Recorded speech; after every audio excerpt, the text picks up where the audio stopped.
you are here for the meeting and you're not in line to buy a shirt, please take a seat. If you are buying a shirt, let's try to keep it down a little bit as best you can. I know you guys are far back, so hopefully it's not going to be that much of a big deal. Welcome, everybody. Put the minutes on. Louder than what?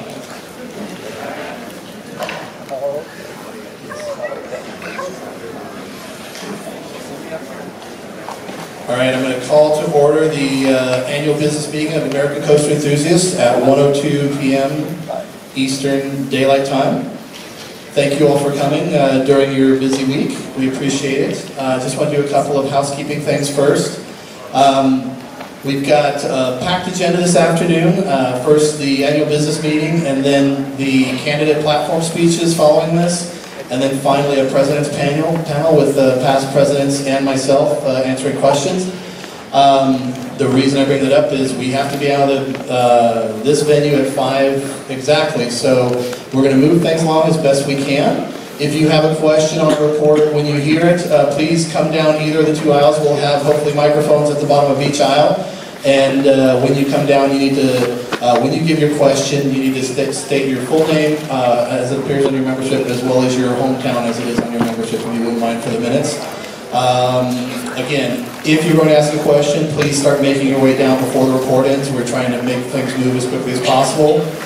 Also, if you could hold yourself to 2 or 3 questions at most during this proceeding, that would be good. Again, we need to move things on as much as possible. I don't want to prevent anybody from asking a question they want to ask, but I know sometimes we often have several questions that are often the same question. So, and with that, I think I will just go ahead with my report. Actually, first we need to approve the minutes of the last meeting.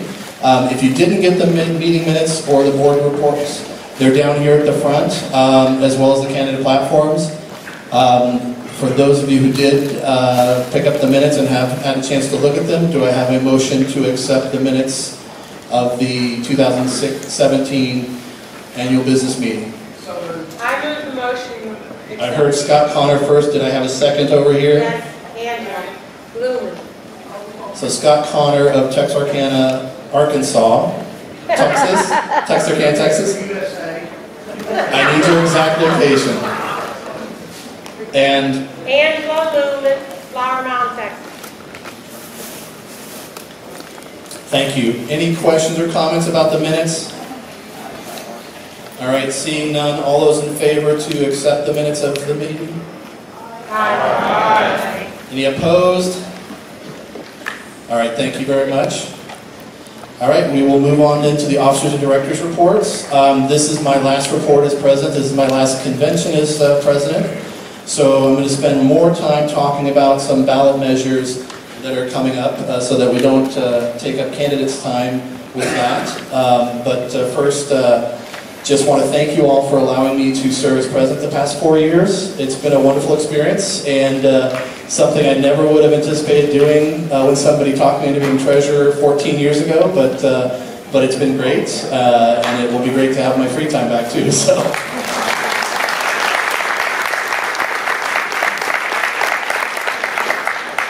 Very much.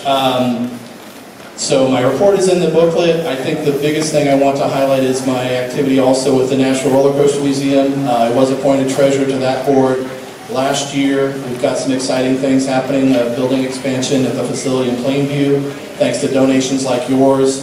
ACERS to date have donated more than $200,000 toward the museum effort over the past 15 plus years, so thank you very much for that.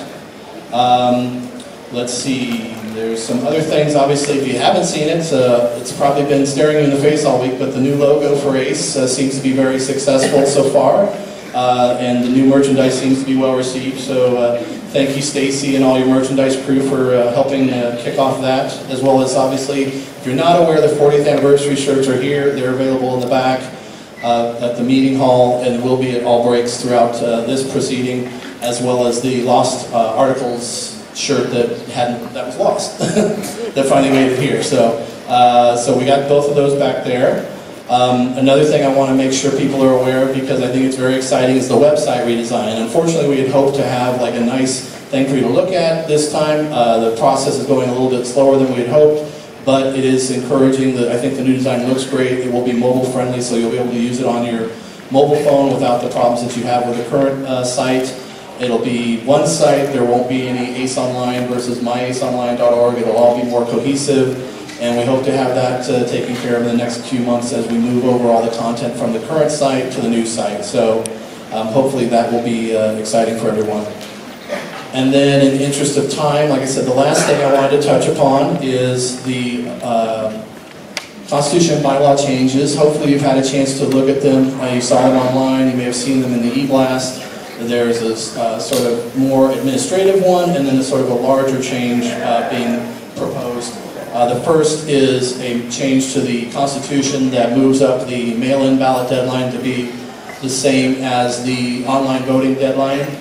So essentially all votes would be due July 15th. Currently we have to wait another 2 weeks for potential ballots to come in the mail. Very few, if any, ballots anymore come through the mail. They're all, for the most part, more than 90% online, and very few needed that extra 2 weeks to be submitted anyway. Most people submit it rather quickly. So hopefully that would be a positive change, but it's obviously up to you whether you want to ratify it or not. So essentially what it would do is it would move up the mail-in deadline and allow more time for the transition to happen afterwards. If you're not aware, all officers and directors, including myself, transition out on September 15th. So you'll have a new executive committee next year. You may see some of the same faces. Some people, as far as officer positions, I think all officer positions will be new next year, but maybe some of the same directors you might see. Depends on whoever becomes president and who they appoint.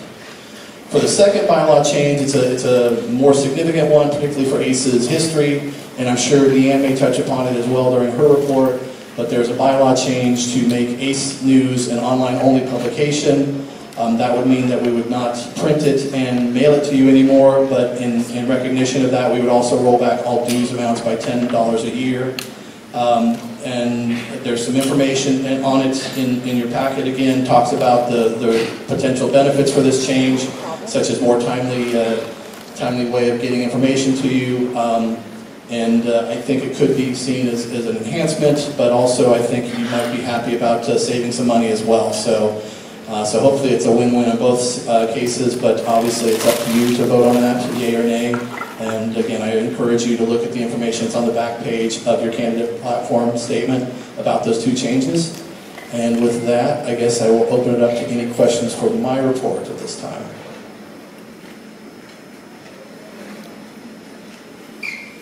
All right, seeing none, again, thank you very much for all your help over the past 4 years. Again, it's been a great ride for me, and I'm going to turn it over to David for the Vice President's report.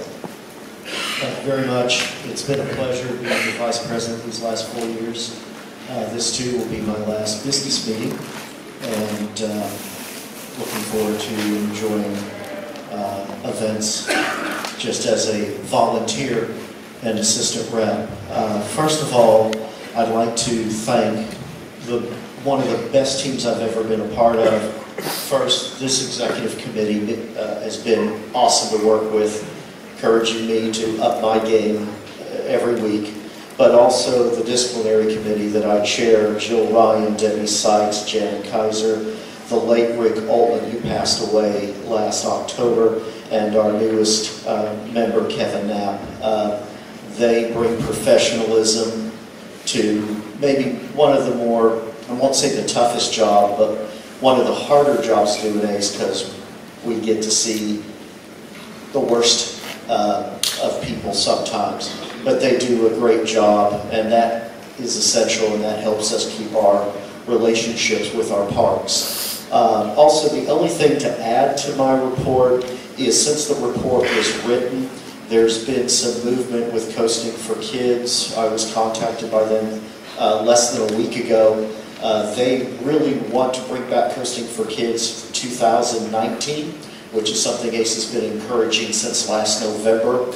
Also, thanks to a park interest and a wonderful assistant rep, and I'm not going to name the name of the rep because it might tip off the park, There is current discussions about a single Coasting for Kids event in 2018, which a month ago I didn't think was anywhere near a possibility.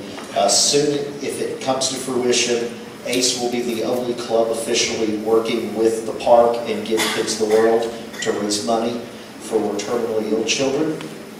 But we will get that out through our standard social media and print and website venues. And that's the only update other than what's already in the report that you have in front of you. Any questions?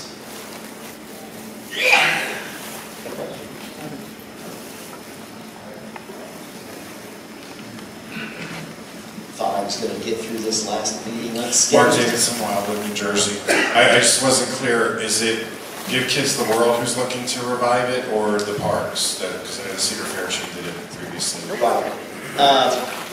For 2019, I have been encouraging Give Kids the World for a second reboot of Coasting for Kids. The one we did last year, that started way too late. In fact, it was announced just, in some cases, just 2-3 weeks before the event was happening. There was no way ACE could get the word out. So I contacted Give Kids the World, which is the third contact I've had in the last year. But this guy's really got his act together. He says they're looking for a long-range plan and proper planning to kick things off in a better way in 2019. And then a great park that, if it's announced, if it happens and announced, we will all know this park. I reached out to one of our great regional reps and said they wanted to host the event. That rep contacted me. I contacted Give Kids the World. They said, let's try to make this happen. That's not a lot of time because we're already halfway through the year, but we're going to give it a shot. And it will be a park that ACE members love, I will tell you that much, if we can make it happen. I'm Ron Mazer from Bethel Park, Pennsylvania. On page 7 of the Vice President's report, there's a typographical error where Pittsburgh is missing its final H. I've lived in Pittsburgh for a while, so I'm sorry. But duly noted. And my parents will probably not speak to me for a couple weeks. All right. Any other questions for David? All right, Sherry, while you're done typing, you're up next with the Secretary report. Sherry Armstrong. Just start talking. Okay, hi, I'm Sherry Armstrong. And my job on the committee is mostly to do all the minutes, and they are currently, all the approved minutes are online.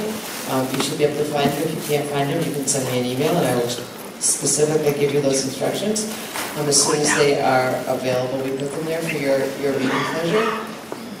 And everything is up to date. And I've enjoyed being secretary, but I'm not running for secretary again. My other activity in ACE is to be one of the trip planners for the Japan trip, so that also keeps me busy. That's all I have. Any questions for Sherry? Hopefully not about the Japan trip. All right, thank you, Sherry. Appreciate that. Next up is John Gerard, Treasurer. Hi, everybody. Basically, most of what I have to say is in my report. It's much more succinct than if I tried to explain it all. But the greatest hits, the club is doing really well. Financially, we've got nice amounts of money in both of our main bank accounts, the checking and the savings account. The savings account earns a pittance in terms of interest, and so we're looking into different ways of getting that improved, as well as with the special funds accounts, the preservation and the archives funds, which when I took over as treasurer, I noticed that they were getting just ridiculously low amounts of interest. So over time, we've looked at some different things, some of which have worked out, some of them which have not in terms of losing money, but in terms of being feasible. So right now, we've transferred our money into those monies, the preservation and archives, into different accounts that are earning a little bit more interest, and we're still looking at other ways of improving that return as well. And I hope to be able to finalize that before my term finishes at the end of this term, which is in September. So really, other than that, we made some good donations this year for preservation, total of $30,000 to various needy parks. And last year I may have mentioned this grant program which I was hoping to institute, and instead of the grant program, just people submit their requests to us, and then we evaluate them on an as-needed basis. So this year so far we've already made 2 donations, or earmarked 2 donations, totaling $2,400 for various things, and again, those are in my report. So that's really what I needed to touch on today. Thank you very much for allowing me to serve you as your treasurer. I really enjoyed doing so, and glad and thrilled to be able to serve ACE. So thank you very much for that. Any questions? Adam Napotnik, Gibsonia, Pennsylvania. My question really is, I guess it's kind of for the whole board, it was just in your report, close, that spike in merchandising sales is very much based on the idea of the updated logo. In the coming months, years, as we continue with that logo, do you continue to see that spike, or kind of, will it like level off? Well, I'm not really in merchandising, so I really don't know if I can be the best person to answer that question. But in terms of anything like that, anytime there's something new introduced, you see a spike. And so really the only way to continue that is to introduce new merchandise and new, fresh new ways of presenting things in order to continue that improvement. So I'm sure Stacy number 2 will tell you if you have any ideas, they'll be happy to entertain them. Yeah, and the other thing, obviously, Stacy Smilik knew the new logo was coming, so a lot of the new merchandise that came out was being held. So I think we've also got a spike because there's a lot of new things out there, not just related to the new logo, but because we were sort of waiting for this to happen instead of purchasing a lot of things with the classic logo. So, as John said, you know, usually when you put out new merchandise, that's where you get a spike. So hopefully this sort of jump starts that, and we get back on having robust sales. And we're also trying to figure out ways. Some of you may have gone to a winter event. You may have seen the promotion we did this year with waiving the postage and handling fee. I know it's a large hurdle for a lot of people to buy online. We're still trying to investigate ways to lower that, to make sure that it's, again, encourages you more to purchase online outside of the general store at CoasterCon. Any other questions for John or anything about the financials? Thank you, John. Appreciate your help the last 2 years. Let's move on then to Dave Altman, immediate past president. Okay, my report is in the booklet, and first I'll ask Maggie to hold her applause until I'm done. Cheering. All right, this will be my last EC meeting over a period of 16 years. So, as I've done on all my reports, I always indicate that I've attended all the EC member meetings, EC meetings, annual business meetings. And I finally did the math, and I actually would have had 48 EC meetings and 16 business meetings, but I had some extracurricular credit there. The first meeting after second term as treasurer I attended because of some problems we had with the current management company to discuss, and it was in Pittsburgh, so it cost there was nothing to have me attend that. And I also filled in for Jerry in 2006 in the convention in Orlando. So I have attended 50 EC meetings and 17 annual business meetings. So that's 67 meetings. So anybody else want to come on the committee? Come on. The other thing I want to say is on the archives, when I was president, I was trying to find a contact at an existing museum, thinking if ACE could partner with an existing museum, we'd have a unknown tourist destination type entity. Unfortunately, we were never able to find a contact until after I came off the board, that position. And unfortunately, it was a dead end, the one I chose to follow. The other thing I want to just mention is all those people I've listed on the award presentations. I've been the plaque coordinator for the last 4 years, and it's been sometimes, or mostly challenging, as Jerry knows. But I want to thank Dave Warner and the History Committee for the landmark plaques, Tim Bowles and Steve Berger for the Host Park plaques and text things, Jerry and Robert for the honorary member and accommodation plaques, Leanne and Dave Burr for proofing those texts, and especially Maggie as the the Midway Olympics black medal coordinator. One last thing I want to mention, it's not in my report, is earlier this month, I participated in a 50-ride marathon at the Thunderbolt at Kennywood. And I was a contest winner, or you could consider loser maybe, after 4.5 hours without bathroom break. But I did represent ACE with my large ACE logo t-shirt and some medium Who work.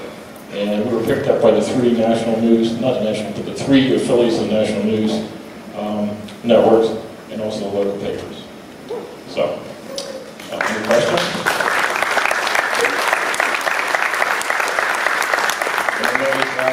Past 18 years on this board, so it's a well-deserved break for you, so thank you for everything. The next report is Scott Short.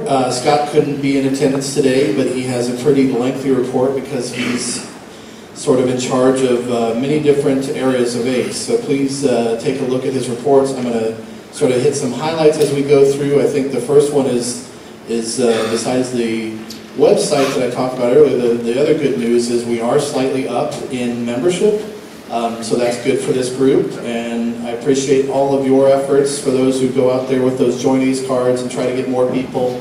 I've been pleasantly surprised with the response this week. People actively coming up to folks with the badges on and going like, hey, how do I get to know about your group? So keep doing what you're doing if you're doing that, and if you're not, you want to get involved, let me know, let Mike Matchers know if he's a member that you know. He's the member benefits guy. He also is the one, if you saw the roller coaster Join ACE cards this week, Mike was responsible for those. So help us get the word out. I've been saying most of the week, you know, that ACE does well when the industry does well, and I think our little bump is partly a reflection of things like Steel Vengeance and some other great things happening in the industry, but let's keep that going and keep turning this membership around and get into a period of growth. We've been a sort of level for many years here, but hopefully we can start to grow again and get more people involved. So, so that's the member services report. There's different graphs in there showing you the amounts, but you can see the line going up for membership. Brian Peters, who's the IT manager.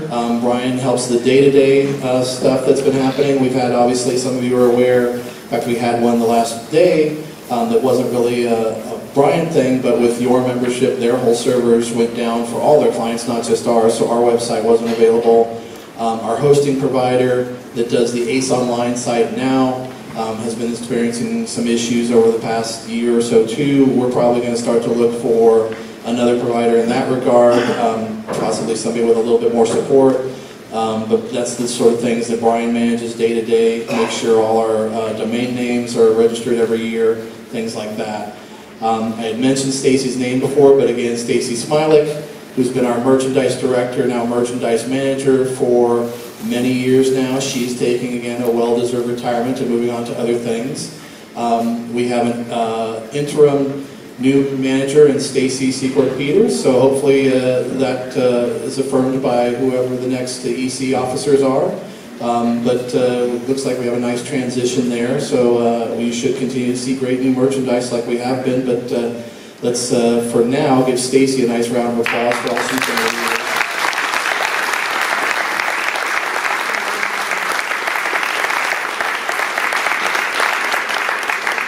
So her report is in here. Again, as we mentioned earlier, you saw a nice little bump in merchandise sales, and I have a feeling that sales are going to be pretty good from this event as well. So 2018 should be a very successful year in that regard.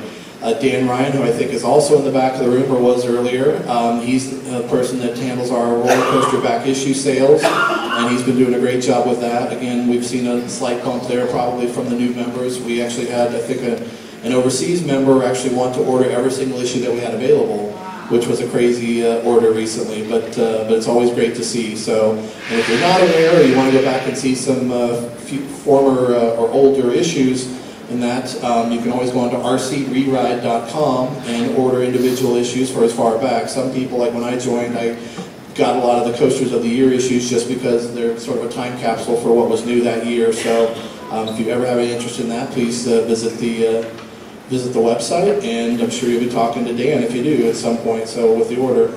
That information is here.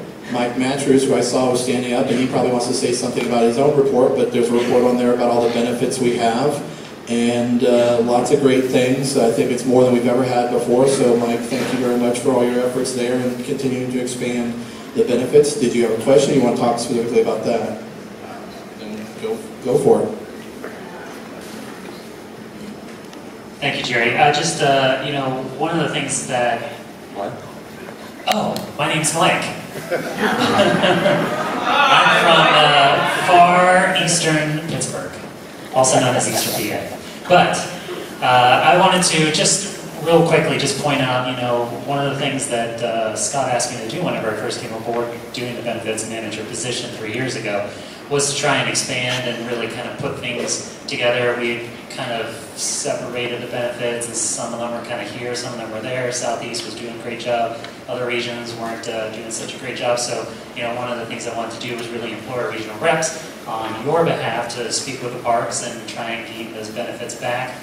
Some of them that were lost, for instance, like Cedar Point, we had a discount to Cedar Point for years, but somewhere along the line that kind of fell through, so that's back now. But also working with basically all the major chains throughout the country, Cedar Fair, Six Flags, which has been a fantastic partner for us, but also some of the other options, such as Disney and Universal, which are, you know, great vacation locations, but not necessarily something that's been in our repertoire for getting a discount. So, you know, all of those major theme park chains are now available in some form or another through a discount, whether it's directly through the park or it's through our Tickets at Work program, which is free. All you have to do is go online and register. All of the benefits information is available online on myaceonline.org. And, you know, again, I encourage all of you to go there at some point, even if you're not going to use one of the benefits that day. Just take a look at the list. You'll know what's available, and always check back because we have discounts that are updated basically throughout the entire year. Some of them I don't get confirmations on.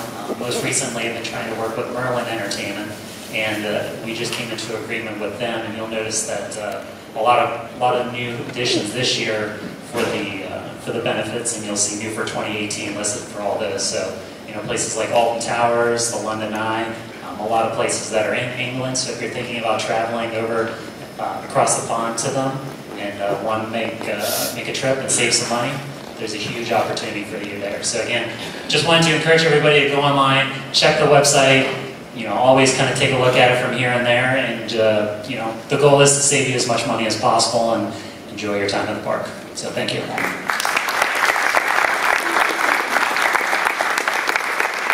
So if you don't already have a pass somewhere and you're going to go to a park, I would highly recommend checking out the discount page, because you never know how much you could save by being an ACE member. So 2 quick reports, and I think, Melinda, you had a question too?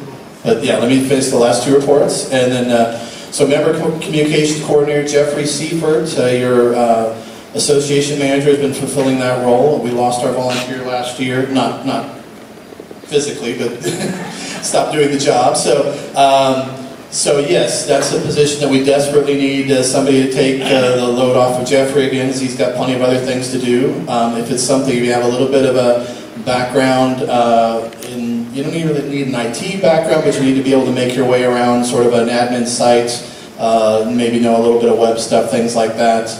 Those are the e-blasts we send to you. It was bi-weekly, now it's kind of more, you know, 3 weeks, maybe monthly, but we try to send it out whenever we have something that's pressing to let you know about election information, event information, things like that. So you can see information about that in there. One report that's not in there, because again, I'm the one that's been doing the role, is survey coordinator. Again, if you have any sort of experience with the aforementioned, you feel comfortable poking around a website, things like that. It's fairly simple, but it's not as simple as just saying, hey, this is, you know, there's 2 or 3 steps. It's a little more involved than that. So, but I've been the one predominantly that's been sending out the event surveys. So if you like them or you appreciate them, great. If you don't, I'm very sorry. But we try to stick to the same format as much as possible, as you've probably seen if you've been to a few events, and hopefully I can get something queued up and ready to go out before this event ends, so that you'll get it shortly thereafter. Because I know that's been part of the problem in the past. Without a volunteer, you often get a survey a week, 2 weeks, sometimes even longer than that after the event, and it's not fresh in your mind anymore, so we're going to try to change that, or we have been trying to change that. Anyway, if you have any questions on anything I've just talked about, unfortunately, like I said, Scott couldn't be here, but I'll try to answer them. But I know for now we have a question from Melinda down front. So. Melinda Gaspari, Hummelstown, Pennsylvania. And I'm one of the people that's been spreading the word about ACE to a whole group of kids and I don't know where to get those cards, the new cards. Where do we get them? Well, we had some available at check-in.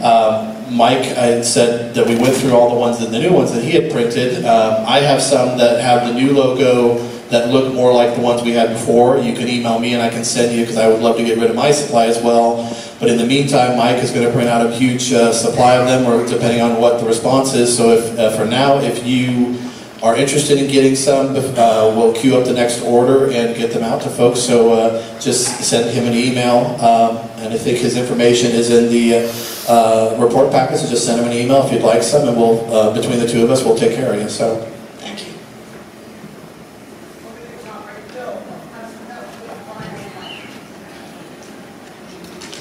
Tom, no, right behind you. There you go. Tom Fox from San Francisco. You just mentioned something about an email address to get some more of the cards. Can you text me that or send it to me or something like that? I would Sure. for your report. Sure, Tom. Have you looked at have you seen the annual business meeting report online yet? No, I didn't. Okay, because it's in there as well, but I can send you a specific email as well. But yeah, the email address is in the report that's online as well, but I'll send you that specifically too. Okay, thank you. You're welcome. Any other questions on Scott Short's, the Member Services Director report? Again, I want to thank Scott for all of his efforts over the past 4 years. I think in a recent, I think it's the June issue, so it probably hasn't been out yet. I mentioned that his area was one of the ones with the restructuring that was very different than it had been in the past. Previously, we had a membership director way back in the day that became an information services director, and so this member services position was sort of new, and it was incorporating a lot of different areas. It's a big task, and the more people he can get involved and the more he can delegate, the better.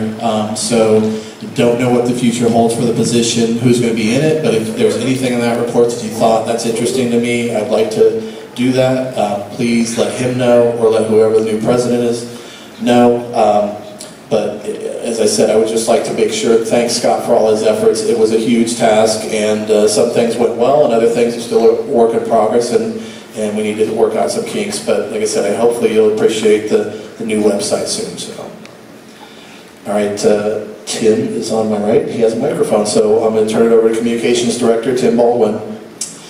Alrighty, good afternoon. It is my last time to be on this stage, so it's actually my last time to say thank you.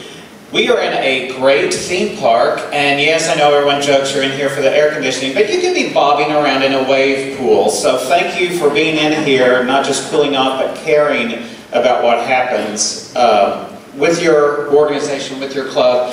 And since I have a microphone in my hand, this is my opportunity. We're all running during the week to say thank you to all the volunteers this week. I mean, there's so many things that make this week possible, from people doing contests, to the organizers, to regional people coming in, to people throwing ducks in a river, to taking photos and selling shirts whenever they can have people carry boxes through the park. So thank you. I don't get to say this to everybody when I really should, so I have a microphone in my hand, so I'm saying thank you. My report is on page 45. And the only really update I can make to it is the media from this week, pretty much. I thank everyone for their patience. Whenever there's a news crew, may slow things down for a minute or two. We didn't have any delays at our previous co-host when the media were there. And thank you to the people who were so gracious to show your enthusiasm about not only who we are as ACE members, but what the amusement industry does for the public. So we can be a very fun news story. So that's really great. So I thank you for that. We have another media hit, I know, at our next host park at 5 in the morning Friday. Yay! Okay. I also, so I don't forget, you'll see the Bill Linkenheimer is the social media manager, and his report is on page 46, but he wanted me to point out something that you can do to help out. So, on page 48, what page? 48. Good listeners, thank you. All right, on page 48, there is a section that says, everyone can help ACE's social media effort. This is something that is so easy to do, because you're probably looking at that stuff. If you'll read the comments that Bill said right there, that helps boost ACE's presence. So that is something you can do on page 48, remember that. He also wanted me to thank 3 volunteers who are doing Instagram this week during con. So I hope I pronounced this right. Seth Angelili and Austin McDonald and Adam Napotnik. Thank you for your efforts on doing the Instagram of CoasterCon. We appreciate that very much.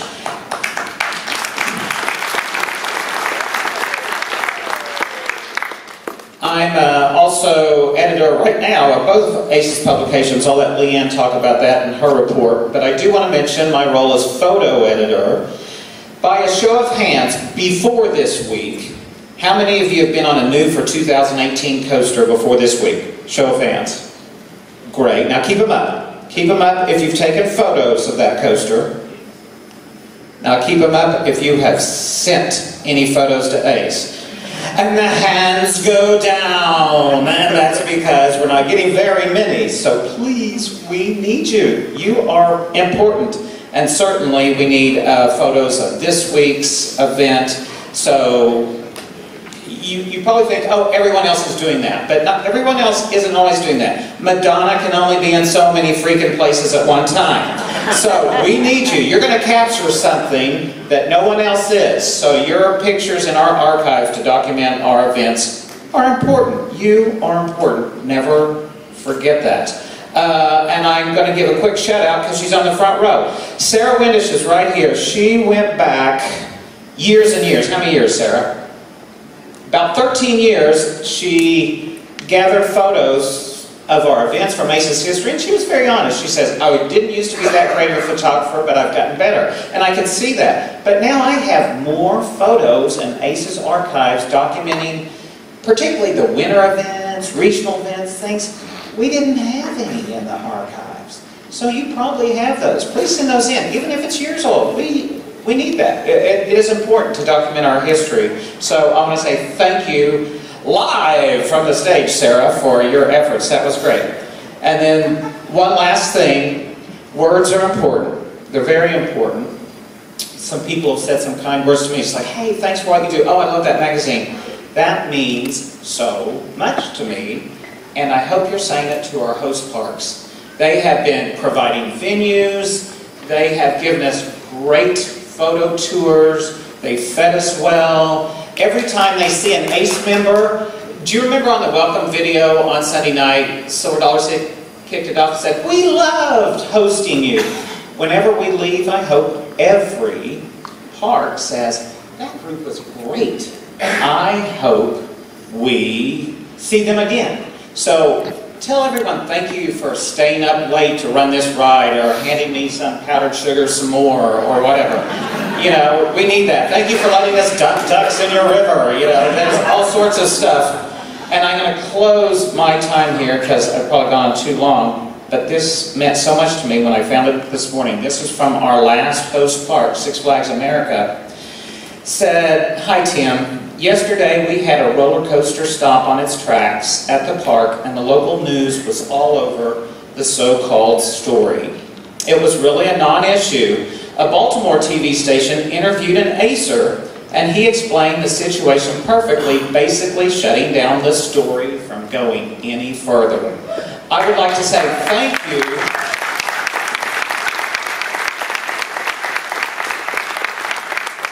I would like to say thank you to Adam Torres, please. Do you have any contact information for him? And I will send Adam's information to Denise. Adam, are you in this audience? It's probably in the wave pool bobbing around. But anyway, those things warm my heart. So I really appreciate ACE members stepping forward to really showcase our host parks in the best light. And I appreciate him. And before I turn over the microphone, I have a question coming up, but I'm also the MC of the presidential panel. Everyone stay in the air conditioning, it's going to be fun. Elizabeth Rigas, Glen Allen, Virginia. Tim, how would you like pictures submitted to you if people are going through and their pictures on their cameras afterwards? What do you want sent to you? Fantastic question. Thank you for asking that. I'll accept photos pretty much any way you want to get them to me. There are a lot of transfer service sites. WeTransfer, Dropbox, you name it. As long as I can figure it out, I'll accept them that way. Some people actually, it's shocking that this is old school, they put them on a CD or a DVD. But that's very easy. I plug it in, grab them, move them into the archives, and it's a breeze. So any way they want to, and if you're just wondering or have a question about it, my email's in like everything, Ace News or Roller Coaster, but it's like all the other Ace emails. tbaldwin@aceonline.org. Ask a question, I'll hopefully be able to give you an answer of what you like. I'm so glad you asked that, Elizabeth, thank you. Any other questions? Hi, Marty Mold, Chicago, Illinois. Before I left Chicago, I got 2 wonderful issues of Ace News, and I noticed that virtually every article was written by somebody named Tim Baldwin, and they were all fabulous. So I just want to say thank you to him. Well, thank you. I just wanted the issues out, dang it. Okay. Tim, Tom Fox here again from San Francisco. Somebody told me the other day that they got a really good shot of me riding Superman from the front seat. Is there any way you can get me that picture rather than me trying to find it in the Ace News or Roller Coaster? I mean, I collect those issues, but I just got to keep them around my house. I don't actually read them, as you might expect. Tom, I've talked to a gazillion people this week, but someone told me that exact same thing, and I forget who it was, but I know they're going to email it to me, so when they do, I'm sure we'll be using it either on RC Rewrite or coastercon.com or in the publications, but when I get it, I will make a point to email it to you, okay? You betcha. Hi, my name is Kitty Winnemute from Atlanta, Georgia, or Lawrenceville, Georgia. And I was in the most recent RC magazine as one of the Ace profiles, and I've had a lot of people this week congratulating me and asking me, how do I get into be an Ace profile? Well, that's a good question, and it's pretty much listed in every issue, but thank you, because I'm begging for people to send in profiles.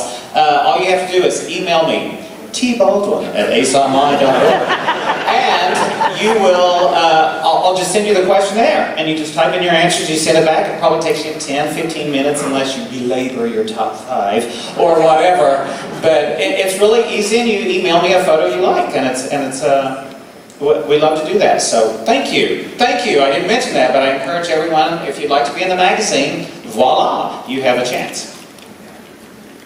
Any other questions for Tim?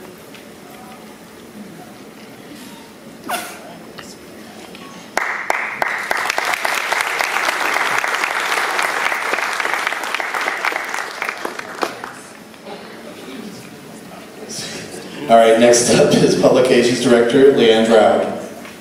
Thank you, Jerry, and can you hear me? Yeah. Thank you, everybody, for coming to the business meeting, for sharing your time during what's a vacation time, but it's also a time to learn about the club and who does what and how things operate, so thank you for showing up. I always start off my report with a thank you to everyone on the publications team, and I really hope that you'll read those names and see what they do, because publications work is, a lot of it is behind the scenes. You see the publications, but you don't see what goes into them, and these folks really work hard.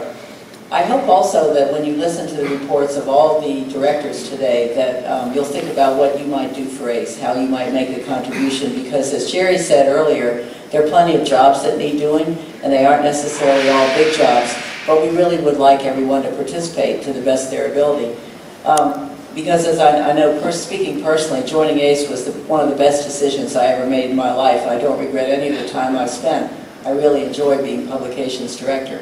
So my report is on page 49, and I'm not going to go into all of it, but there have been some big changes in publications this year, and I just would like to point out a few of them.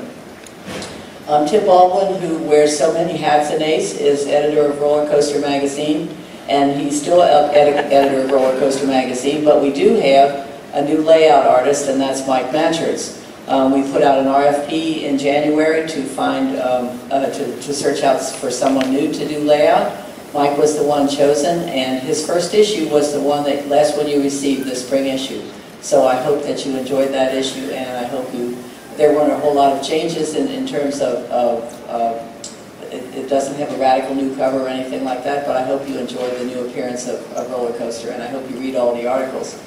And also, speaking of Roller Coaster, as I pointed out, and I think Tim might have mentioned too, Roller Coaster 146 is sort of an honorary, in honor of ACE's 40th anniversary. There are going to be a lot of different kind of articles that have to do with, a lot of them have to do with the club and people who've been involved with the club and the history of the club. So it's going to be a larger than normal issue. I hope you enjoy it when you get it. And the biggest changes, of course, have been in ACE News.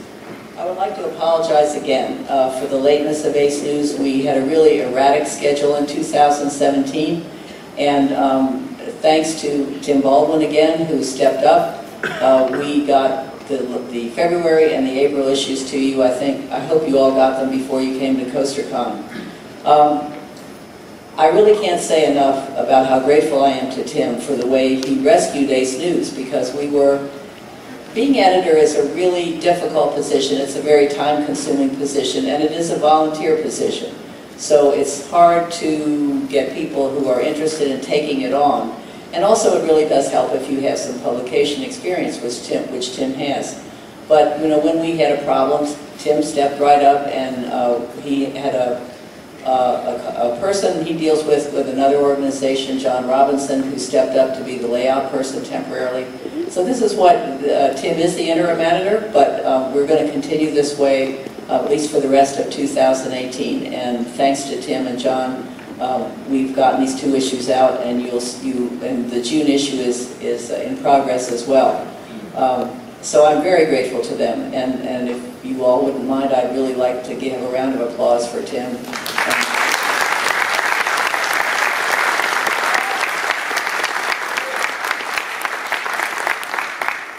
So also on ACE News, Jerry alluded to this, the 2 ballot questions, the constitutional question on the ballot and the question about changing ACE News from a printed publication to an online-only publication. I just want you to be really clear, and I hope that you will read the ballot carefully, because the choice is, your choice is, do you want to receive a printed copy, for those who do receive printed copies of ACE News, do you want to continue to do that and have the dues structure be what it is now? Or would you like to have ACE be an online-only publication and have your dues reduced? Those are the 2 issues. What an online issue might look like is open to question. That's something we haven't gotten to yet. We haven't approached that. It could be many things. For people, everyone can get ACE News online as a PDF. You can download it from the website.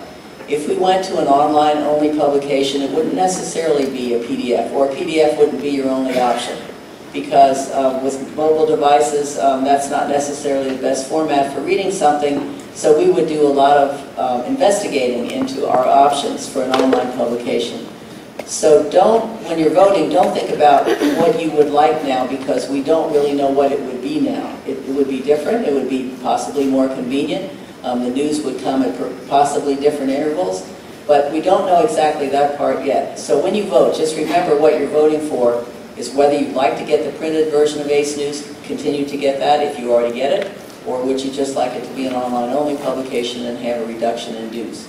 So with that, I'd like to say thank you again. Thanks to the board for letting me be Publications Director. Thank you all for coming, and if you have any questions, please ask.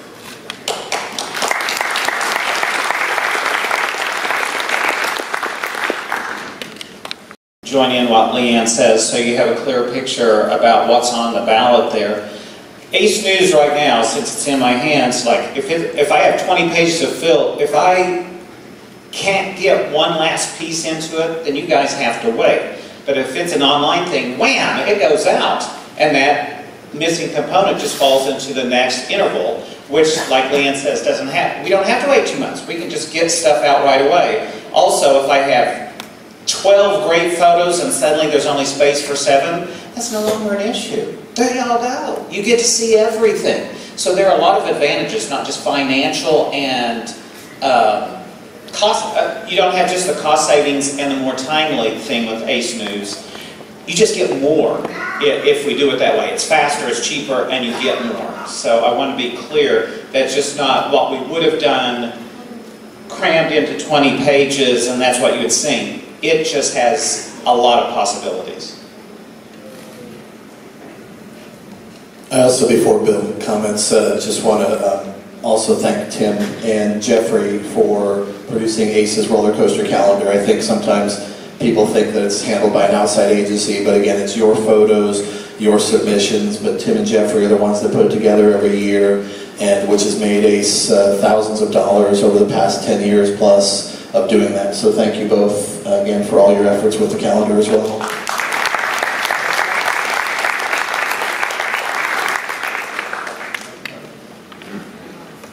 Bill Lincolnheimer, Pittsburgh, Pennsylvania. I have a question for publications and regarding the ballot question.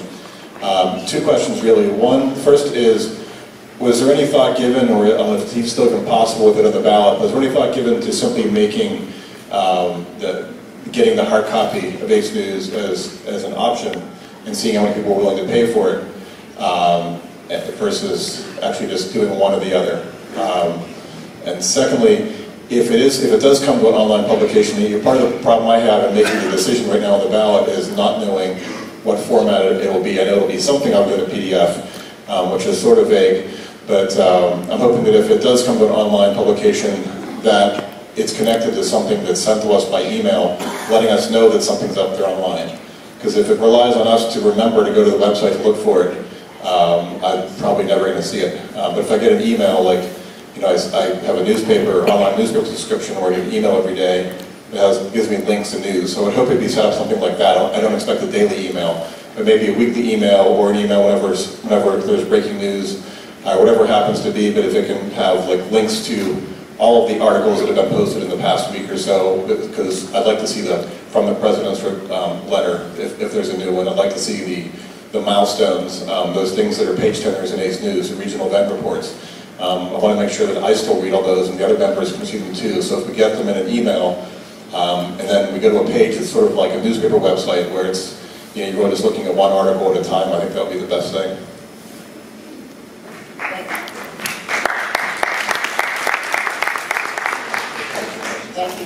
Thank you for asking. In regard to the first, can you hear me? I can't hear myself. In regard to the first question, yes, we did discuss that, but there wasn't any kind of resolution about it. I mean, we just discussed it. And in regard to the second question, that's a very good question, and it will depend on, yeah, I'm sure that we would want to do that if whatever version of Ace News, whatever Ace News turns out to look like, if it were an online publication, we would want to be able to notify the members what was available to see. So, but as I said, that's all up in the air now, because if it were an online publication, we don't really know yet what it would look like. And if I can just, if I just add on the first question again, it's kind of it's hard with something like this to have your toe in the water, but you're not really in the water with the change. So, for instance, if we had asked, well, okay, we'll just charge those who want the issue for the issue. The problem is the price per issue goes up significantly because, you know, there's certain economies that are gained by printing a lot of one thing. You know, some costs are fixed. So you're going to pay the layout person, you're going to pay, you know, certain other things before the postage and the shipping, the postage and the printing cost usually goes up if you're printing fewer per issue. So it really was something that we talked about, various options, but as Leanne said, I don't know that we came to consensus one way or another as far as that. And then absolutely I agree with the emails. Obviously we have experienced that now with the e-blast as a way to do it, but most of us, as Bill pointed out, I get a digest from one website every every week about what the highlights were, maybe even a couple times a week, and that's what I would anticipate seeing, something like that. Like there would be a regular email, assuming that you signed up for it, we're not just going to spam you, that would let you know when new articles have been posted and sort of help steer you toward the new content when it's available, and not just assume that you know that it's up there. So. My name is Jack Hoffman. I have a question. You're asking, Jack, where are you from? I'm from Abington, New Hampshire. You're asking the membership to vote on something that's sight unseen. It's kind of like buying a car without seeing or test driving the car. My suggestion is to continue publishing the paper version and post an online version so people can see what they're voting for. Yeah, again, the hard thing about that is then you have to do both, and you have to pay for both. Somebody has to do both. So, you know, it's not getting you the savings that you're hoping to get by transitioning. So, I understand the cost concepts of what you're talking about, but it's also you're asking us to buy a pig in a poke, in effect. Right, but, I do, but we do lots of things all the time without, you know, full-on member input into every decision. There's a point where you're putting trust in all of us as officers and directors to implement changes and do things. I can't develop a website that shows you exactly how online publications are going to be, because that will take a lot of time if we're dividing our attention between continuing to put out Ace News and putting something else out, because I'm assuming that whatever money that we would put toward a layout person for Ace News, we're going to need to rededicate towards somebody doing something online. So I understand it's a difficult decision, and if that requires you to vote against it because you can't have it, I completely understand that. But, you know, there's a point where there's, you know, I hate to bring up the volunteer thing, but there is a point where it's like we are volunteers, and it's hard to do things and have everything the way we want it to be able to present it to you that way. So I understand. Yeah, and I understand your position completely. So it's a difficult decision for everybody, and it wasn't one that we took lightly, but I think we do have enthusiasm about the change. And you know, I've looked at various formats of publication out there, how different companies do it, and I'm encouraged by that. There are options that would be better for than we currently offer with just the current PDF. But again, to do it means you're kind of jumping completely into the pool. So, Melinda, and then Melinda Gasperry, Hummelstown, Pennsylvania. And I'm speaking in favor of this. I think it's a great idea. I don't know how the executive committee could develop a format and a delivery method until our membership decides that it's something they want to do. Is that true? Well, I mean, we're not transitioning anything unless we get an approval vote. So there was discussion about whether we had the authority to do this on our own, and we felt it was a big enough decision that we didn't want to do it on our own, and that's why we put it on the ballot as something to vote on. But I understand where it'd be so much easier if I could show you exactly what it's going to look like here versus, on the other hand, it's this. But yeah, that was the intent, was you're going to tell us that it's okay to do this, and we're not going to just stop printing and mailing Ace News overnight, but we're going to wait until we have something that's ready to transition, and then we would transition. So. And the other thing I'd just like to say is, change sometimes is hard, but I believe that a lot of our newer members may appreciate the delivery of Ace News via an online resource rather than, you know, getting paper in the mail. Thank you. That's why I wanted to be clear about what I wanted everyone to be clear about what they were voting on. Bill, was there a question on your side? No? Oh, it didn't happen, okay. Any other questions for Leanne about publications or the Ace News potential change? All right, seeing none, I'm going to hand it over then to Dave Dragon, who's your History and Preservation Director. Okay, I'd first like to just thank all the managers, Melinda Gaspari, Dave Hanna, Rick Barber, and Lisa Zegweed for all the work they do. It makes my life really easy. I don't have a huge report because of it. And I want to thank every member who has ever donated money, bought anything that went to Preservation or Archives Fund, or donated things to the archives. It's been great. We accept everything. And if you have any preservation ideas or parks that need help, get in contact with me and we'll try to get them some help. All right. And that's all I got. And I got one personal thing I'd like to say. I want to wish my wife a happy 20th anniversary today.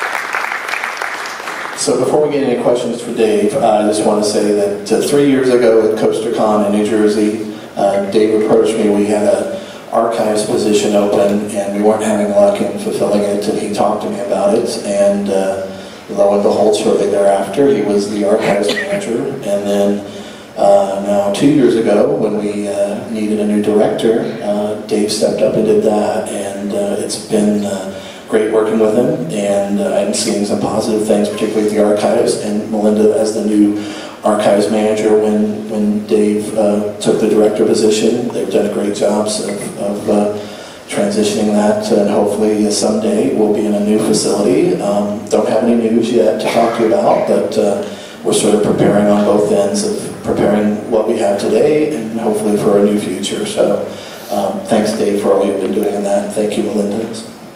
Thank you. Any questions on archives, census, history, preservation, anything like that?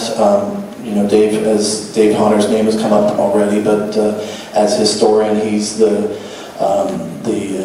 driving force behind our landmark plaques and some of the other historical things we do. So thank you, Dave Honner in this case, for all your work there. I think the presentation went great the other day, and we have another one coming up next month. If you happen to be going to Rye Playland at the end of July, you might see another old plaque come out there. So.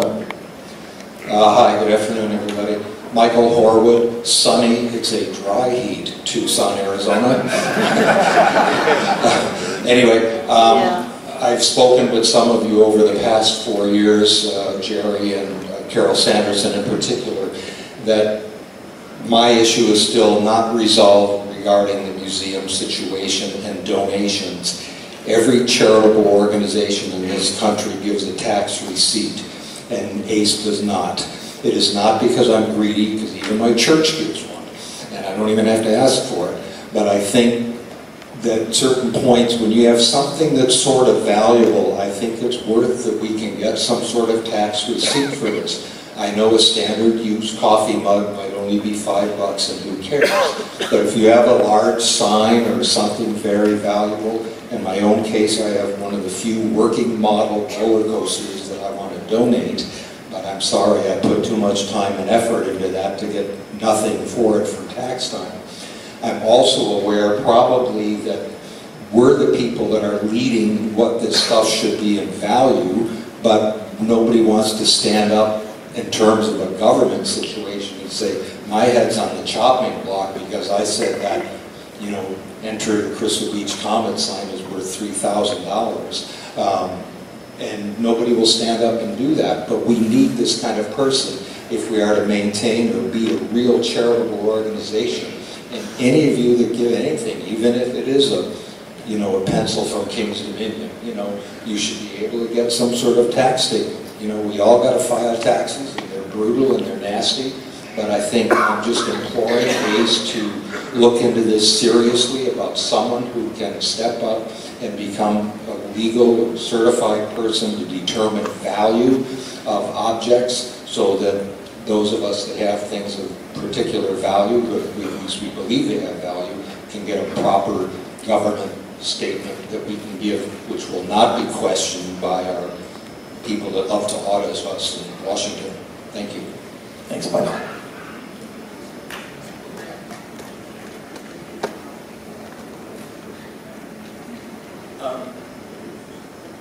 I mean, I can speak to it, and maybe you can add stuff if you know other information too. But from my perspective, and I can tell you what we do on the museum side, which is a separate organization from ACE, is we send everybody a thank you note and mention that your donation may be tax deductible. You need to consult with your tax official about that. I just don't see either organization becoming in the appraisal business. I mean, they're both nonprofits. People don't do that for free, and who is the expert in this regard? So I appreciate your comments. I know we've had communications about it in the past.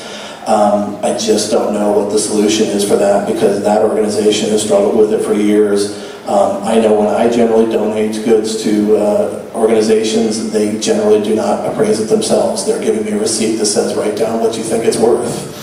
And I don't know that we're ever going to be in that business, unfortunately, Mike. But you know, Leanne may have other experiences from the past as well. So.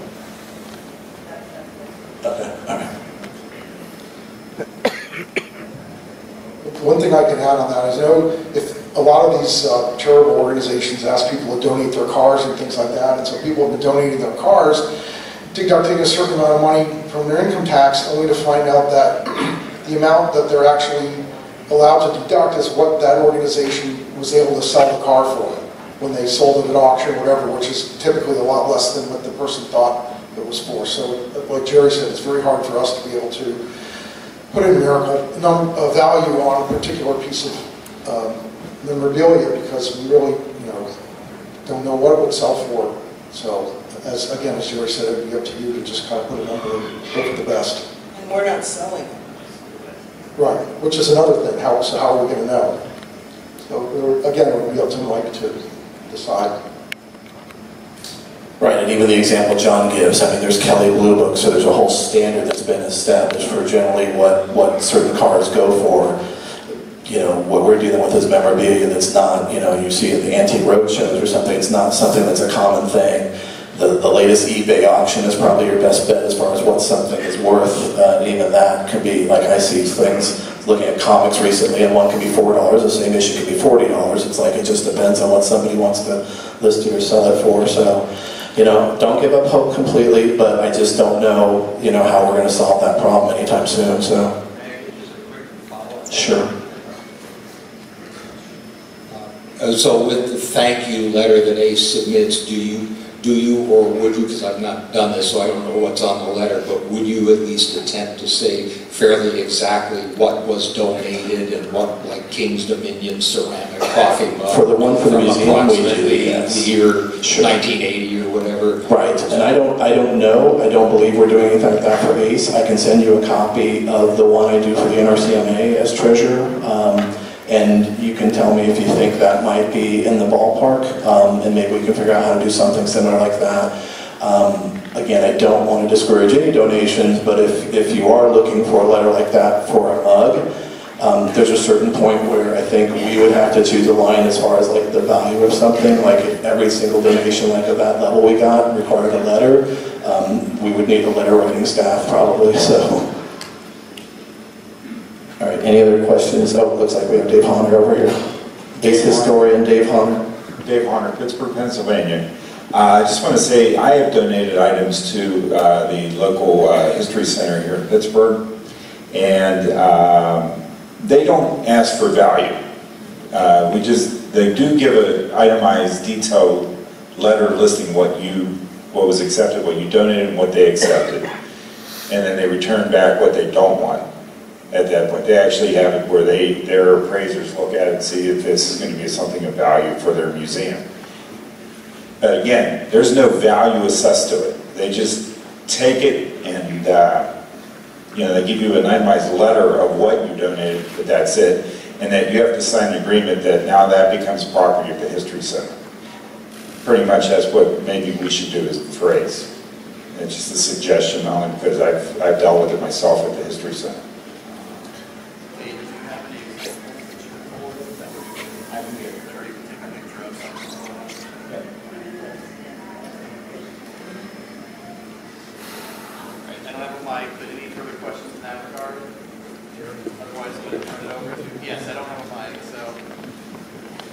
Next up is Robert Ulrich, Region Director. My report's on page 60, starts on page 61. The first part of the report is my personal part of the statement, and it only is from the last EC meeting. And the reason for that is with an event almost every weekend, the Region Director report would become half the book. So I only do that. I want to thank everybody who volunteers for the regions. But as you know, that all requires coordination, and there's a volunteer coordinator, and I received a notice from Matthew that he wished to step down. So if you're interested in helping the club put volunteers like yourselves into positions, that position is open. And all this work is really not done by me. It's done by the regional reps and the assistants who really have two jobs. One is the relationship with the parks in their local locations.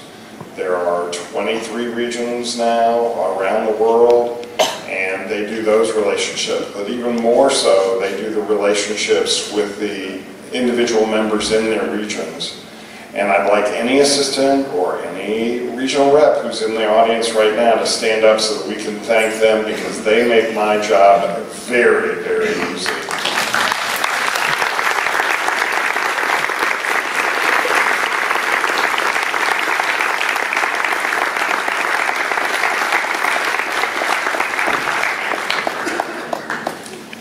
We do need to still continue, and this was the case last year. If you're in the Michigan area, we need a regional rep for Michigan. And I always tell people that if they wish to volunteer for the club, one of the easiest ways is to go to their regional rep or assistant and say, I'd like to help. And if that doesn't work, people have come to me and I've sort of shoved them into the region's face. And beyond that, I take any questions at this time. Any questions for Robert?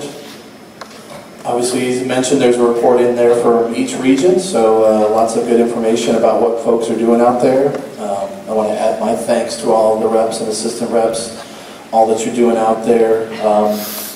You know, I think most people know this, but obviously, you know, we have 600 people here, we have 5,200 members at least. Most of the contact that the average member is getting is with all of you reps and you other local members. So you're the ones that are going to touch the members far more often in your communications, in your interactions than often we are. You know, they may get our publications and know the rest of us that way, but you're the ones that make us look good. And I think, again, among several things that ACE does that nobody else does, our region system is unlike any other organization, at least in this country out there, that does coaster stuff. And that's also what makes us strong. I was having a conversation earlier this week with somebody that had been on the executive committee much longer time ago, and was talking about, you know, the fact that there were very few regional events there. And as Robert said, now we certainly have dozens, if not easily 100 or more every year. And that's crazy when you consider where it came from. So it wouldn't have been possible without all of you. So thank you. If there are no questions for Robert, then let's go on to Events Director Steve Burdo.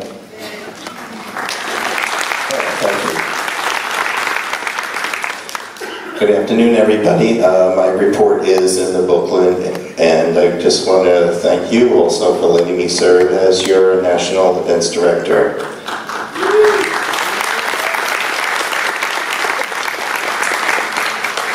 I would like to thank Steve Smith, Registration Manager. Some of you may be aware that this is his last Costa convention, as well as Dave Bird as Assistant Registration Manager. Steve and Dave, could you kindly stand?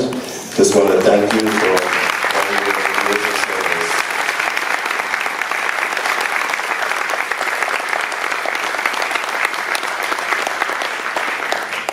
And Steve Smith's position will be taken over by Dan Jones and Assistant Alexa Jones. Dan and Alexa, are you here in the audience? Here.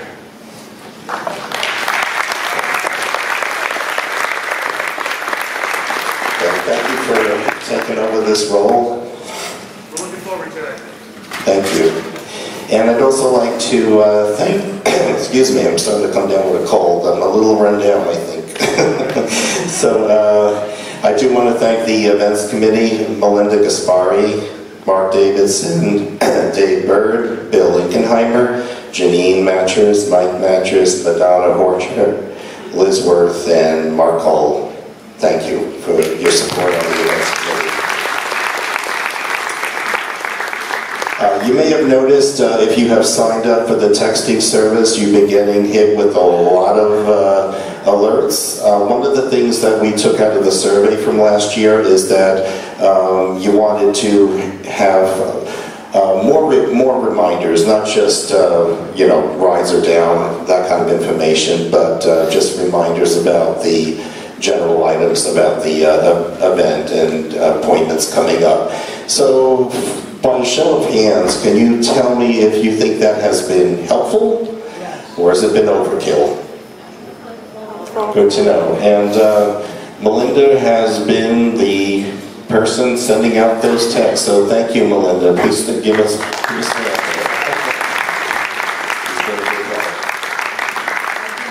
Did not type them all, though. There were people that asked to send a text, and I just gave them the phone.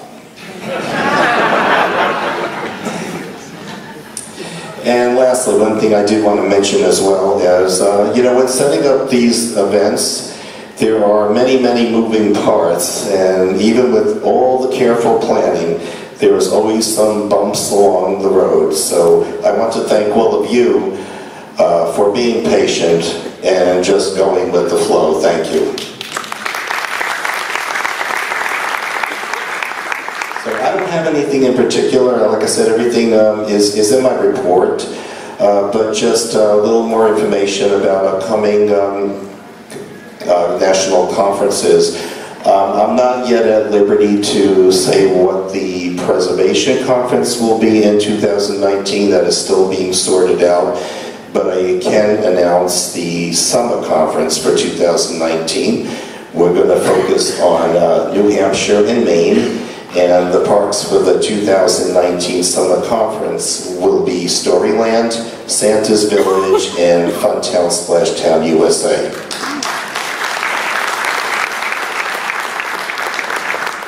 Now, also, I know we don't normally do this 3 years out, and I was debating whether or not I should even tell you where CoasterCon 44 will be. Do you want to know? Okay, so CoasterCon 44 in 2021 will be at Cedar Point and Kennywood. I expect that will be a very largely attended convention. Thank you.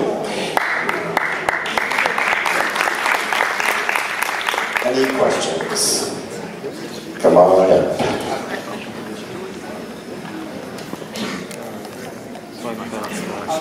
I'm Doug Loheiser of Mentor, Ohio. I like to thank for the announcement. And this is my first time in King's Dominion. This is a wonderful amusement park. And I'm glad I'm here at this convention. It's wonderful. Thank you. Thank you. See your hand up there in the back. Yeah, if you have any questions for events, please come on down to the front of the stage so that Melinda or Bill can hand you a microphone. I'm Alex Dingle from Concord, Mass. Thank you for hosting King's Dominion and making my first time awesome. And also, I'm excited to go back on Steel Vengeance. Hey, thank you.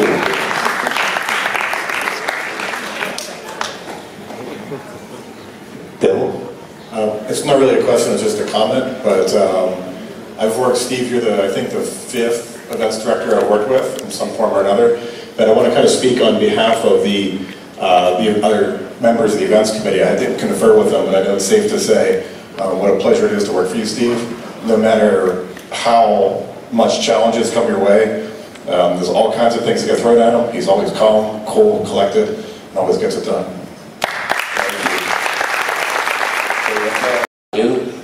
For the upcoming CoasterCon 44 that we just announced, definitely try to keep in mind the small parks. Maybe Scott Short will work this out, but Memphis Kiddie Park, the oldest steel coaster in the world, definitely try to get that as an add-on event. And of course then near Kennywood there's many parks like Fun for All, Family Entertainment Center, and also Conant Lake needs help. So whatever we can do to keep those small parks. Absolutely. Upstart Family Entertainment Center is going to get better. Thank you.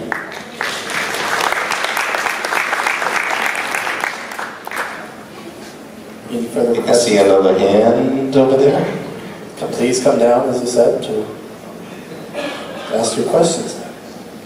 She said Sun, Arizona. Michael Horwood of Tucson. Just very briefly, thanks so much, Steve, but not being, sort of midway between a Luddite and a geek, when the convention is done, is that number defunct?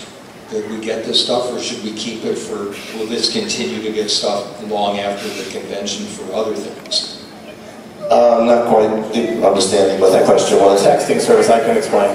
So you only get text if we text it to the event, and so as long as nobody in our midst sends a text to that event, you won't get text anymore. So you only get text when you sign up for an event. So if you signed up for this event, you had to text probably Ace Con 2018 to that number. If you ever go to another event, you'll probably have to text Summer Ace 2018 or whatever to get those texts, but you only ever get for those events. And if there's ever any problem that somehow it gets out and people start texting, we can just delete the event and you won't get those texts anymore. So it ends with the event, yeah. So we don't plan to text you after the event. Okay. Any other questions? Okay, thank you.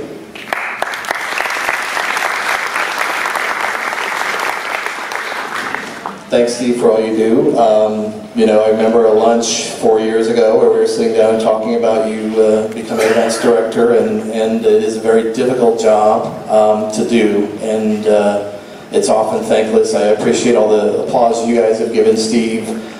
He's very detailed and very easy to work with, and it's been great working together with you the past 4 years, so thank you. Thank you. I just wanted to add one thing. I don't know if people think that you have to have some special position or clout and ace to volunteer to help with an event, but we love volunteers. Anybody who wants to help us out, see your events director, anyone on the events committee. We can always use some help.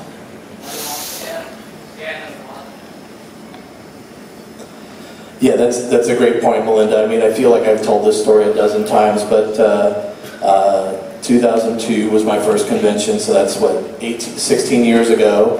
And I had already been to both those parks, so I thought I would volunteer for registration and the general store. And I had no idea I would one day be president. I'm not saying that's necessarily the path you're going to have, if that scares you, but it is very easy to get involved, and you'd be surprised. I know some people feel like, oh, it's so hard, and people don't ask for help, but they're out there, and most people will willingly and gladly embrace your wanting to assist. So thank you, Melinda, for that. And I think somebody was saying this in the back, but just briefly, could we have everybody who has volunteered for one of those activities this week please stand and be recognized?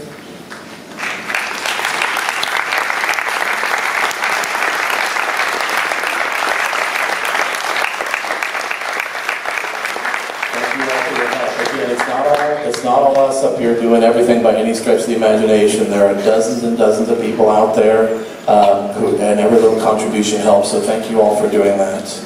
It's a position that's near and dear to me because that's how I got my start too. So, no more questions for Steve. I'm going to hand it over to Tom Fox. Did you have a question too? Tom Fox from San Francisco again. Speaking of being a volunteer, I finally volunteered for the first time for something, and me being visually impaired, I wasn't sure whether that was something I'd be able to do. I actually helped out at the general store for the first time.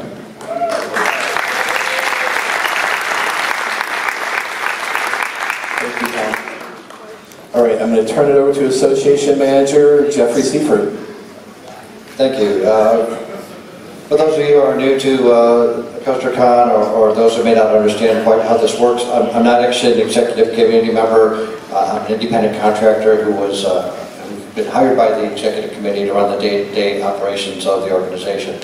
I handle all the bookkeeping, all the event registration, all the membership registration, banking, bill paying, all the behind-the-scenes work that you may or may not realize goes on. That all comes through my office. If you've had a chance to skim over the report that's actually at the end of the booklet on page 79 and 80, you see we've opened up some new bank accounts, we've changed our credit card processor. All of this was done behind the scenes. You probably didn't even notice that this was happening. The one thing you might have noticed is that we've added PayPal as an option to our registration and our both membership registration and event registration. So those of you who like to use American Express, we don't take that as a regular credit card payment, but if you use PayPal, you can use your American Express that way. The other thing you'll notice is as you renew, you'll be getting a new membership card. They're pre-printed now on the front, and your membership information is on the back. And I know you've heard his name before, but Mike Matcherts is the one who came up with the new design for the membership card. It matches all of the pretty much the same design that you'll see throughout the PowerPoints, the flyers, trying to go with a unified look. So I thank Mike for volunteering for that. And let's see, even though I'm an independent contractor, I've been a long-time ACE member. I was on the EC for many years as well, and I also do a lot of volunteer work on the side for ACE. That's pretty much all I have to add to my report. Anyone have any questions? Tom? Tom. Hello. All right, Tom Fox from San Francisco. I'm pretty sure I remember hearing that you were the one who put together the all-park ERT in Texas last year. I just want to say again, thank you. That was wonderful. I would love to take credit for that, but there's, I know it's often confusion, but there's the other gentleman in Texas, the general manager at Six Flags Fiesta Texas is Jeffrey Siebert, with a B in the middle and not an F, Jeffrey Siebert. So that was his doing, not mine. I had nothing to do at all with the all-park ERT, sorry. It is a common mistake. And before we get to the Fleming and then Adam, Jeffrey mentioned the new membership cards, and I have been remiss in mentioning the new logo, the design of that. A member that you don't probably have heard of before, but he came to us a couple years ago. His name was Adam Goodike. So the new ACE logo, and as well as the 40th logo, that was Adam Goodike. And it had been mentioned, I think, in ACE News, but I just wanted to be sure that he got the appropriate attention too for all his efforts as well for the change. So.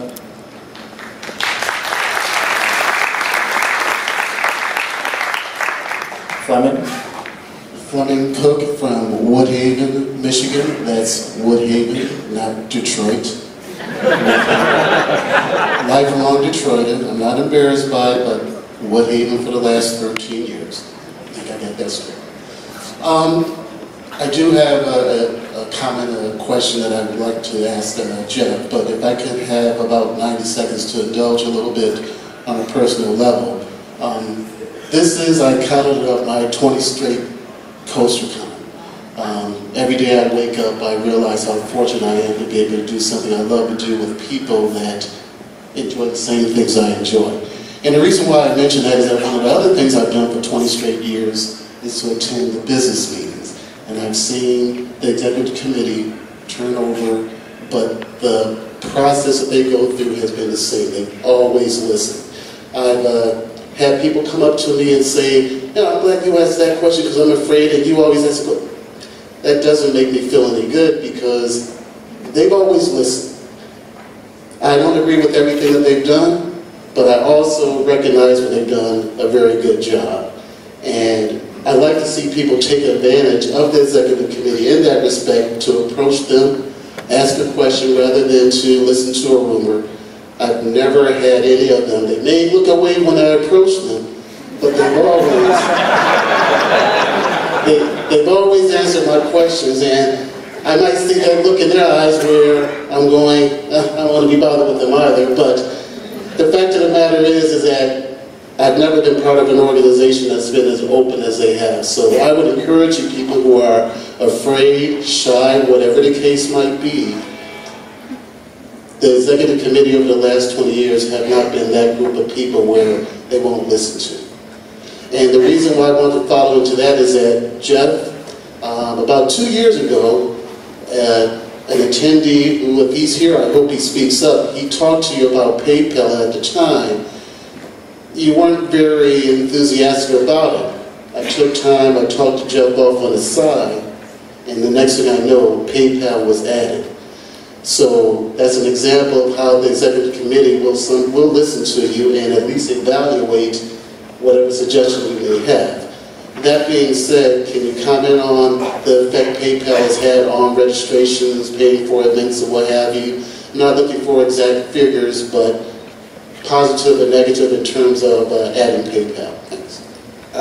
It has been surprisingly popular. I did not think it would be that popular, and it has definitely worked to our advantage because their percentage fees are slightly lower than, well, they're certainly lower than we were getting with BluePay when that was our credit card processor, but they're pretty much in the same line with the FinPay, and definitely lower than we would normally get through American Express. So it's been good for us. It does unfortunately cause a little more, another bookkeeping step, a little more work, but I'm happy to get that done if we can accommodate more people and another payment method.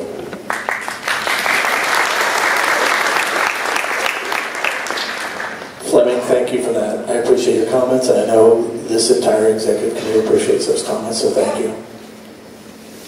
Adam Napotnik, Gibbs, Sunny, Pennsylvania. Fleming's question kind of answered mine. I saw that the rate had gone down almost 0.5%, and I wanted to know fee-wise if you were going to find new ways to continue to kind of bring that credit card more to light for ACE members and kind of get that working even in smaller scenarios.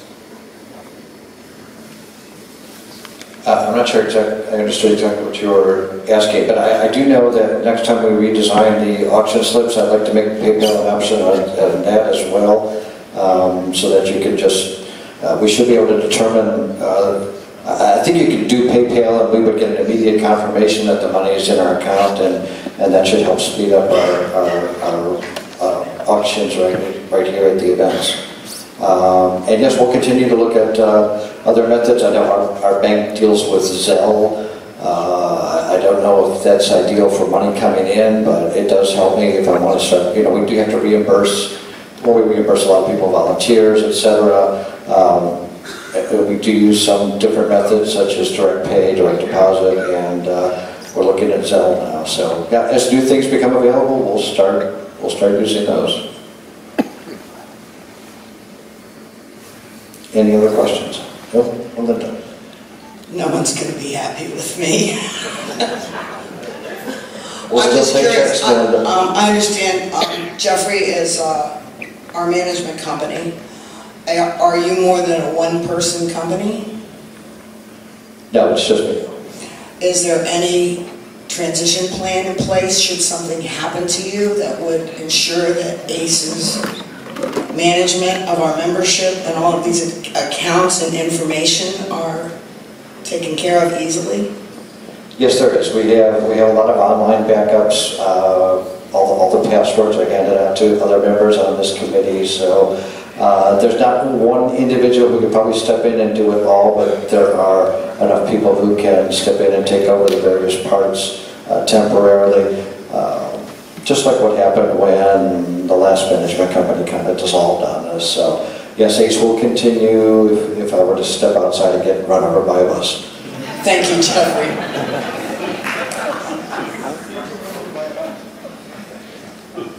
Any other questions?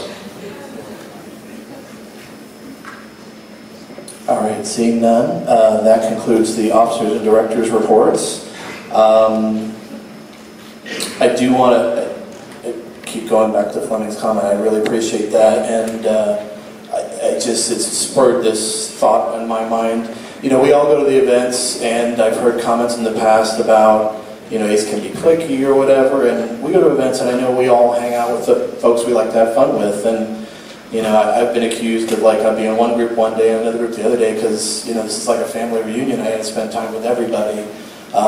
But to the outsider, it can appear that, you know, you're not going to be able to talk to them or something, but I appreciate what Fleming said, because I don't think any of us, or on the rare occasion, have ever said, hey, I can't talk to you, or unless it's just the wrong time, you're running somewhere, like me running to the bathroom before I come back to the meeting or something. You know, I hope, and thank you again, Fleming, for saying that, I hope all of you feel like, even if you're not sitting with us at lunch, Even if you don't want to get up here and ask a question, you can approach us anytime you see us in line, wherever. I think we're always willing to listen. And just as Fleming said, we may not always have the response you want to hear, but we do try. And most of the good things that have happened, most of the changes that have been made, weren't always from the Brain Trust up here. They were because people like you came to us and said, hey, well, why don't we do this? And we may be hesitant first, and I think Chris used the rubber ducky regatta the other day, and I'll raise my hand. I was one that's like, what? What is it? Why would people care about that? But you know what? I'm also the person that goes like, well, I'm willing to give it a try, whatever. Let's see how it goes. And it worked, and it's been successful. And I think that's what has made this committee great, is it's flexible and can make changes like that. And I hope you can reach out to us anytime. As Tim kept quoting his email, all of us have a similar email, first initial, last name, @aceonline.org. As you heard, many of us are going to be transitioning to either new positions or new things in 3 months. But I'm sure we're more than willing to listen to your emails or respond to you about different things. So please don't just feel like you can only reach out to us here or at an event. Reach out to us at any time, I hope so.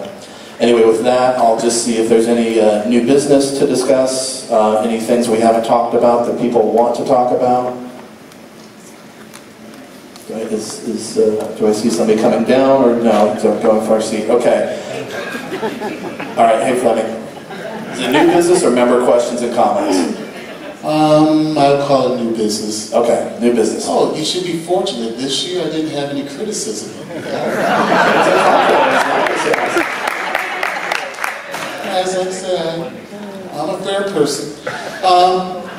Kind of been talking with others about this. I'd like to see the possibility of the business meetings and the business report being online. As an archive. I don't know if that falls into the scope of the archive, museum, and photos and things like that. Technically, it would be something separate. As a corporation, I'm guessing you're required to keep your financial statements for a certain period of time. I'm just thinking to alleviate certain confusions, questions answered from previous meetings that may pop up, if there's a possibility of having an extensive archive of the business meeting reports and whatever. Thank you for that setup, Fleming. Again, this may be a symptom of people aren't always familiar with the myaceonline.org, and hopefully with the new site, everything combined and under one umbrella, it'll be easier to find. But we do have annual business meeting booklets are always posted anymore, again, from suggestions from you. They're always posted before this meeting. Past annual business meeting booklets are up there. The meeting minutes from both the annual business meeting and all of the EC meetings are up there. So they are available for your download, your view at any time. Assuming the website's not down like yesterday. Anytime you want to check it out, feel free. They are there. Obviously, we don't currently videotape the meeting.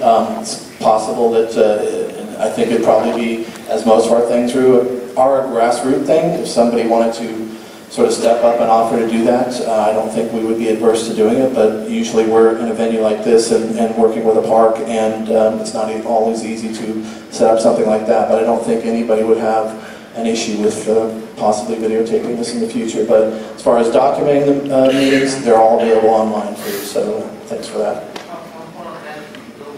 I know it's at least 10 years. Sherry, do you remember beyond that? I have a stack of minutes that need to be scanned and put on, but I have not done it yet. To go back another 10 years, it just requires they all need to be scanned, and then we will get more posted.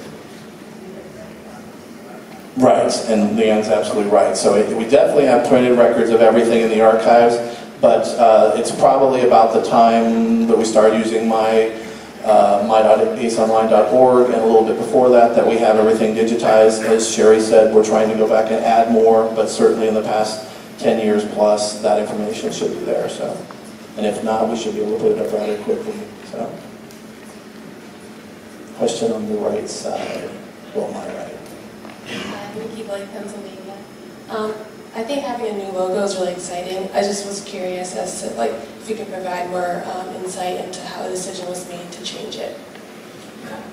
Sure. She asked, can we provide some more insight on when the logo was changed?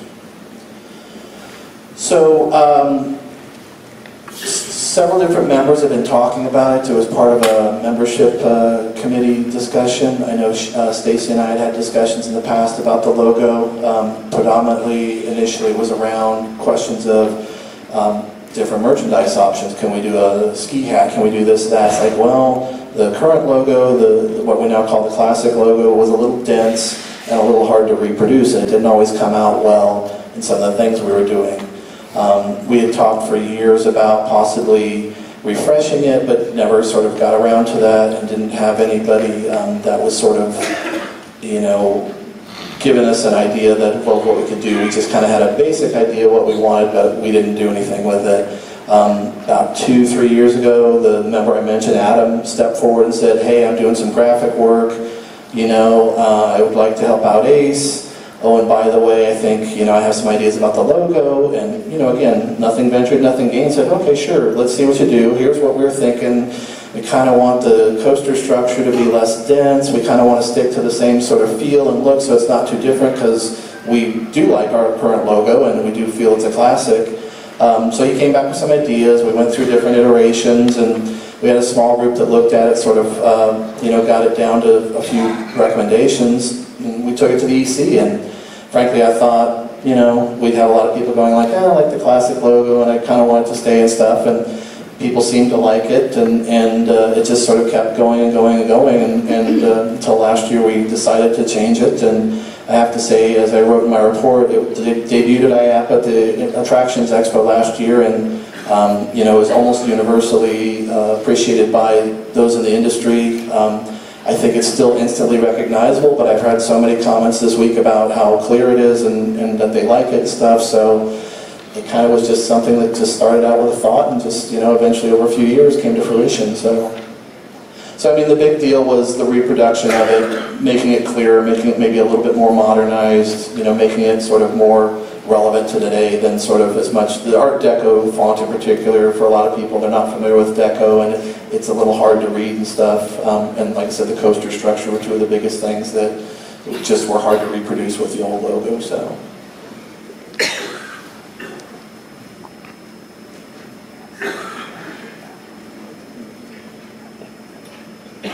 Any other questions? New business? Seeing none. Any other member comments, questions, or concerns? I see Chris Smiley coming down behind you, Melinda. And Peggy, if you had a question, can you come down, please? It's just a comment about the old logo. I'm probably speaking at a classic logo? Classic logo, sorry. The classic logo will still be produced because, correct me if I'm wrong, to keep up on your trademarking, you have to show that you're using the logo. So, from what I'm hearing from my wife, the old logo will be reproduced on merchandise. Classic logo. Classic logo. I'm not that old, I don't think of it as classic. You might think of it as classic. You've been around longer. I love you, Jerry. But no, for those who's worrying that the classic logo is going to disappear, it is not. It will not be phased out completely. It'll be still be put on shirts. It'll be considered retro, and that's hip right now. So why would we not want to make money off people who want the old logo, the classic logo? Maybe we should just have a bell every time I say it. So I just wanted to let that out because it just seems like people kept coming up to merchandise and worrying about, is this all that's going to be available? It's not. It will still be around and it'll still be shown. Thank you, Chris. So let's consider these two here, the last two questions if you would, so we can stay on schedule. So we got Peggy and then number to my right here. Hello. The light, so. This is Peggy SFNEOnline from Sandusky, Ohio. What I noticed way before you, all the things were put online on your website, it used to be able to get the booklet of membership directory. Okay, and when you go online, you don't see the directory online, the whole directory, or maybe a printable one.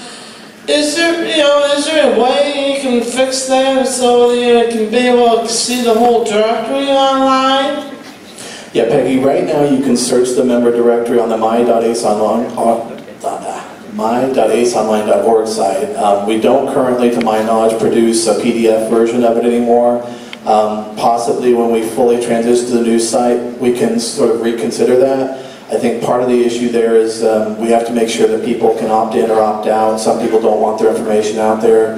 For instance, some people just post their email address, some don't do their phone number, but yeah, we can continue to make sure people are aware that there's options out there, so thank you for that. Yeah, like if you can pull up a PDF on the website, that'd be wonderful. We can look at doing that again, yeah.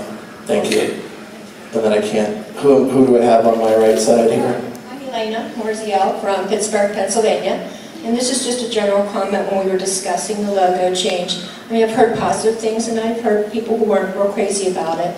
But I think perhaps the largest comment I've heard is that membership may have liked to have been more engaged in the process of the change. So just putting that out there, when you're going to think about changing how you're doing the publications, to maybe present the options to the membership and let them help have an input into that. Okay.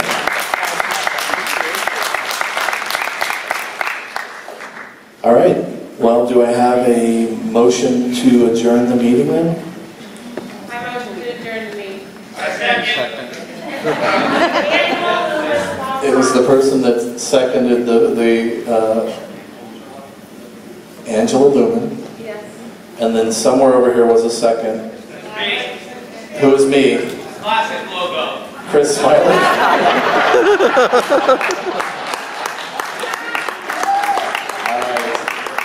We have a motion and a second to adjourn the meeting. May I see a show of hands? All those in favor? Thank you all very much. Let's come back at 3 o'clock for candidate speeches and platforms if you're so interested. But as this is an election year, I would hope you would come back. So thank you. Oh, yes. Yes, thank you for the reminder. Yes, for those who have not picked up their CoasterCon shirts yet, they're still available in the back. These are the people that had pre-ordered their CoasterCon shirts. There's also still 40th shirts as well as the loose items, always in the back. On